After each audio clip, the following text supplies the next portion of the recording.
kahimtang sa panahon ng latest news. Dahil sa tuloy niya ang Pag-asa Mactan, pinagi ni Sir Mark Dali. Sir Mark, good morning. May buntag Sir Ariel o sa mga subintig paminaw.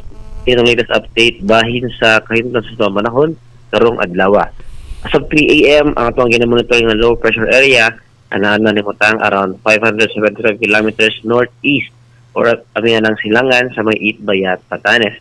Ato na po tayo ginamonitor karon sa ka tropical depression na anaan ni Mutang around 2,005 kilometers east-northeast sa may kinatumyang bahin sa Northern Luzon. Ining mga maong isutang-dutang panahon, ulat na ni siya ay direct effect and wala sa ito nakita na naka-apekto pa sa tuang nasa sumusunod pang mga adlaw. Pero ilang nahatak o nabira kining ato southwest monsoon na bagat which is po yung nag-apekto karon sa may central and southern Luzon, apil na po ang nakong bahin sa Kabisayaan.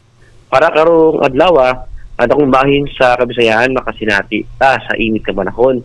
Pasulabi ang adlaw, panaalang niya ito yung mga higayon, ano yung mga lumalabay, o mga batapat at mga pag-uwan.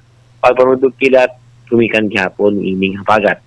And para sa kayuntang sa hangin o sa katagatan, diri sa Kabisayaan, naapagyapunta tayo masinati na hinay, nga na sa kasarangan na paghuros sa hangin, nga gikan sa hapagatan, ito na sa hapagatan sadpan, diin na ito ang katagatan, magmalinaw ito na sa kasarangan ang mga pagbalod. Diri sa Sibot ang kadagatan, dunay hunas karong alas 5:04 sa buntag ug mutaob na unyang alas 2:22 sa udto. Temperatura karong adlaw naa sa 26 kadto na sa 33 degrees sentigrado.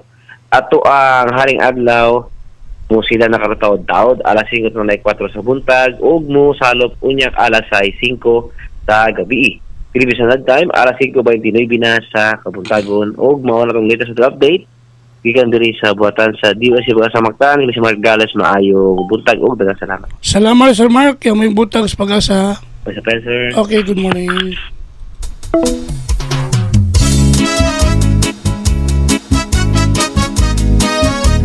Inyong nabati si Sir Mark Dali ang atong widow specialist gikan sa Pag-asa Mactan nga naghatod sa tong dagan sa kahimtang sa panahon ining adlaw nga Miyerkules Agosto City tuig 2024.